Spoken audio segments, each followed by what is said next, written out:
Oi, sábado, 4 de abril de 2020, linda tarde de sol e eu vou começar batendo duro, pode se preparar aí.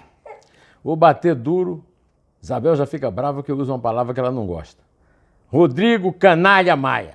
Rodrigo Canalha Maia estava se locupletando das coisas que o Bolsonaro anda fazendo para tentar recuperar o prestígio e a popularidade dele próprio e da ominosa Câmara dos Deputados que ele preside.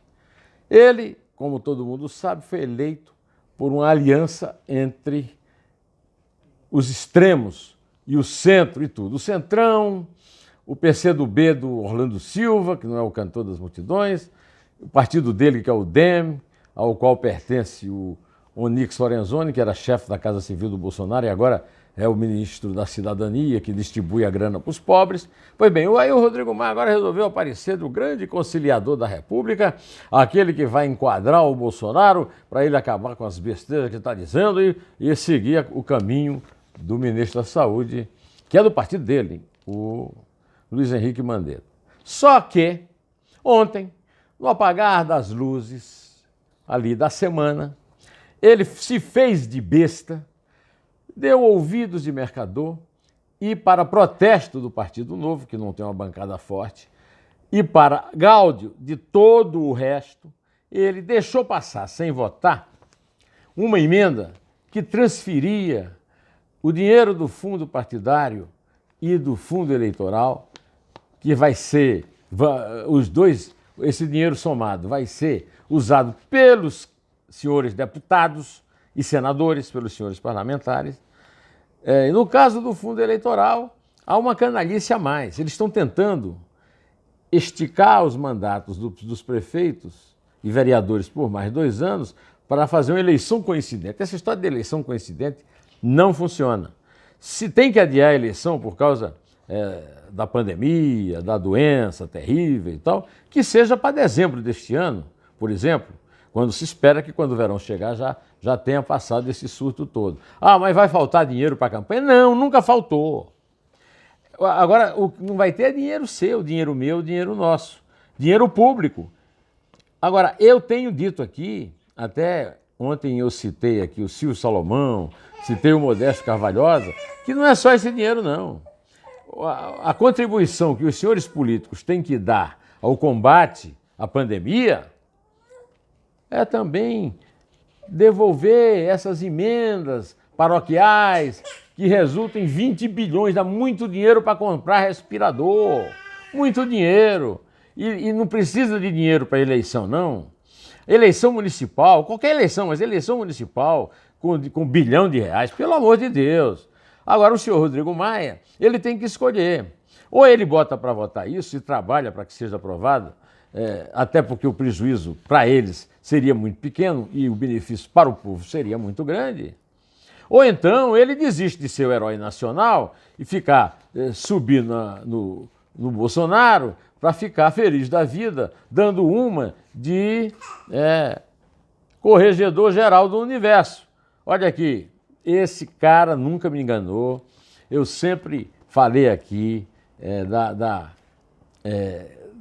do comportamento completamente cínico, hipócrita e antiético dele, e agora volto para reforçar isso, dizendo que eles estão dando tudo o que o governo pede, tudo que o Bolsonaro pede, eles estão dando. Mas estão dando uma também de grande conselheiro, que corrigir os rumos, né? Obedecer à Organização Mundial de Saúde, tudo mentira. Estão dando o dinheiro que o Bolsonaro pede, mas não estão tirando o dinheiro que eles já passaram para eles mesmos, que eles continuam sentados nele com muito fervor. Então, eu quero chamar a atenção, porque quando passar essa crise, eu quero que se lembrem que os parlamentares, os altos burocratas da República não deram nenhuma contribuição, tanto para combater a doença, como para recuperar a economia, que vai derreter e que vai precisar de dinheiro. Bom, além dessa questão, eu quero levantar também a questão da roubalheira. Essa liberação generalizada de tudo que é verba, que é pedida pelo Executivo, pelo Legislativo, provoca também muita roubalheira. Eu tenho um amigo, o poeta Antônio Lins, filho de Wilson Lins, um intelectual baiano, um grande escritor baiano, que era muito ligado ao Ariano Suassuna, que era meu amigo, e então eu fiquei muito amigo do filho do Wilson, que é o Antônio. Hoje ele mora em São Carlos e ele me mandou um comentário que ele fez na Rádio Metrópole, lá de Salvador, onde ele mantém uma coluna, lembrando que já havia roubalheira na seca de 1887 no Ceará. Essa seca ficou famosa porque o imperador Dom Pedro II mandou construir lá o famoso açude do Cedro e disse uma frase que atravessou o tempo: venderei o último brilhante da coroa imperial, mas um cearense não morrerá de fome. Morreram centenas de milhares de cearenses de fome com a seca de 1887, a famosa seca de 87. Nenhum diamante foi vendido, a coroa está intacta lá no Museu Imperial. Muitos enriqueceram e o Antônio Lins, que não tem político favorito e que não gosta de ladrão, seja qual for a posição ideológica dele, e ele é o rei da trova, fez essa trovinha aqui, ó, e me passou por WhatsApp. A danada dessa praga não é boa conselheira. Enquanto o país naufraga, mais aumenta a roubalheira. Depois, ele lembrou que houve a gripe espanhola no começo do século XX. Ficou uma data marcante aqui no Brasil da gripe espanhola, porque em 1918, Rodrigues Alves foi eleito pela segunda vez presidente da República, mas não tomou posse em 15 de novembro de 18, porque pegou a gripe espanhola e morreu em janeiro de 19. Foi aí que houve uma novidade na história do Brasil. O vice Delfim Moreira, um mineiro, era doido clínico, e fizeram uma composição, montaram um governo cujo chefe era o Afrânio de Melo Franco, pai do Afonso Arinos, famoso Afonso Arinos. Mandaram buscar o Epitácio Pessoa, meu conterrâneo lá da Paraíba, em Haia, onde ele era juiz, e elegeram o presidente da República. Foi assim que o Epitácio virou presidente da República. Depois disso, aliás, antes disso, teve a febre amarela, por ironia da história, um navio chamado Lombardia, que é onde fica Milão, né, que está hoje aí no centro da discussão sobre o contágio da pandemia, né? E os marinheiros estavam contaminados de febre amarela e provocaram um Deus nos acuda no Rio de Janeiro. Você conhece aquela história dos mata-mosquitos, do Oswaldo Cruz e tal.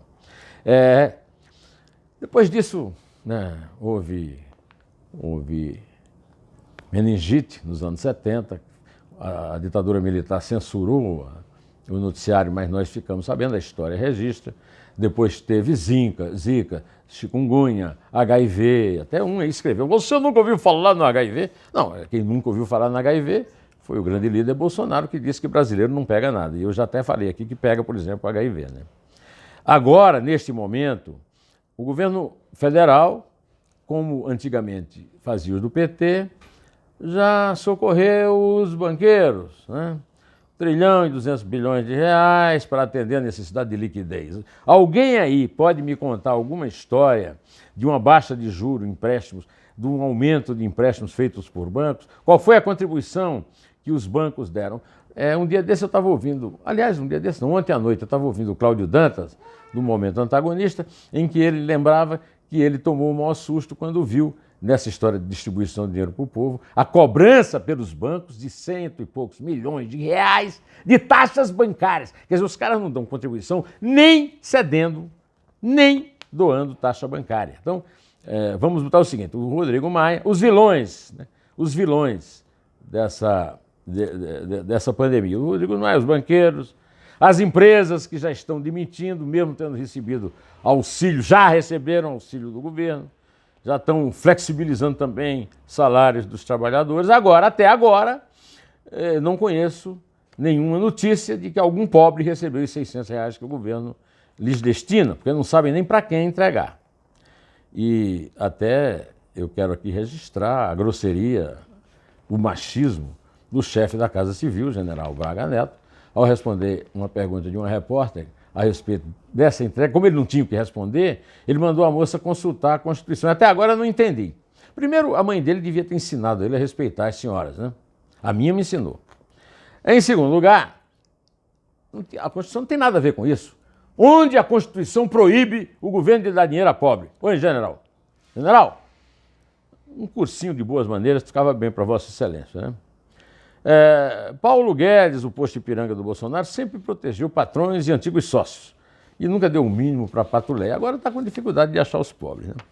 Mas agora eu vou mudar de assunto porque eu, hoje cedo, como sempre aconselho a Isabel, li uma carta que o cônsul-geral da China no Rio, Li Yang, escreveu e publicou nos jornais do Rio, uma carta violentíssima contra aquele compartilhamento, sem citar nome, um covarde, porque ele não cita o nome do Eduardo Bolsonaro, que é o destino da sua carta, e aí ele traça um monte de fake news, né? Por exemplo, que houve que os Estados Unidos teve a pandemia no ano passado e não avisou o mundo, e que agora está acusando a China. E agora vem com essa história de que... Aí falou na gripe espanhola, na influenza, aí vem com essa história que não, que isso aí é preconceito. Não, vamos por partes, não é preconceito. O vírus veio da China, da província de Wuhan, onde se come cachorro, cobra e morcego. Foi transmitido por morcego que não morre e o retransmite. A China é uma ditadura comunista, mesmo. A China escondeu isso, contando com a cumplicidade da Organização Mundial de Saúde, do senhor Tedros Adhanom, etíope, participante de uma ditadura de esquerda na Etiópia, indicado para a OMS pela China, que manda na ONU. A ONU é um cabide de emprego que privilegia esquerdistas, comunistas e outras espécies raras da humanidade. Pois é, nesse texto, muito descortês, muito violento, nós entendemos uma coisa. Eu vou lembrar a vocês que o ministro Luiz Henrique Mandetta contou uma história de Trancoso na sua entrevista de ontem à tarde. Ele contou que o Brasil comprou aparelhos, respiradores e doses de testes e a China tinha trancado as fronteiras para atender a si mesma e terminou não entregando. Ao tentar entregar, os aviões pousaram no aeroporto de Miami, onde o Trump impediu que eles viessem para o Brasil.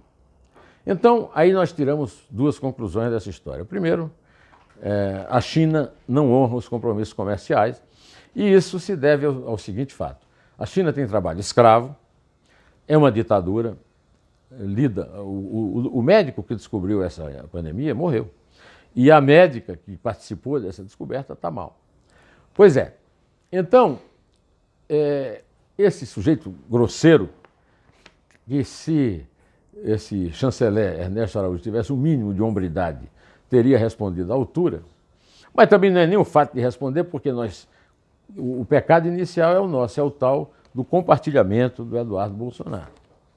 Acontece o seguinte, o Eduardo Bolsonaro tem razão, tudo que eu disse aqui ele disse, só que ele é filho do presidente, é presidente do Conselho de Relações Exteriores da Câmara, da Comissão de Relações Exteriores da Câmara, e não interessa ter razão nessa história, interessa salvar vidas. A prioridade é salvar vidas. Não é ter razão, olha, a China fez isso, a China fez isso. Agora não, né? Não agora, depois sim. Quando acabar, que vier a debacle financeira, aí está na hora de discutir os mercados molhados da China, os efeitos da censura da ditadura, os efeitos da OMS. A OMS foi extremamente omissa por causa da China. Censurou o Trump, porque o Trump tinha impedido voos de e para a China. Tudo porque Tedros Adhanom, que o Bolsonaro citou fartamente no seu pronunciamento ajuizado, entre aspas, né? Esse cara é um súdito da China. A OMS a retardou muito, eu quero lembrar, em homenagem ao Mandetta. Aliás, alguém lembrou hoje que o Mandetta votou a favor do fundo partidário. Ponto contra ele, o que não impede de que ele continue fazendo um belo trabalho no Ministério da Saúde e no combate à pandemia. Pois bem, não adianta ter razão. A razão nós vamos procurar depois. Vai ser difícil, porque com o poder militar e comercial que a China tem, vai ser difícil conseguir qualquer retaliação à China na atual situação. Mas essa aí é outra conversa. A conversa é o seguinte, esses respiradores iam para a Bahia. Eu quero saber, quando começarem a morrer baianos por falta de respiradores, se os baianos terão assim uma grande simpatia, um grande amor pelo Eduardo Bolsonaro, pela briga que ele arrumou com a China. Porque não tenha dúvida, essa briga da China vai render. Vai render. O Bolsonaro falou. Aliás, o Bolsonaro não era para ter falado com o Trump é tão amigo dele, como é que deixa o Trump segurar avião com um respirador para a Bahia? Ô, Bolsonaro! E também é o seguinte, a China não falou com o Xi Jinping? Pô, por que não falou agora? Eu olhei, vocês me venderam um negócio, por que não entrega? Né? Pois é, mas vamos parar por aqui, porque o sol continua lá fora e eu lhe desejo um bom fim de sábado e um bom domingo, em pé, direto ao assunto, e só a verdade nos salvará.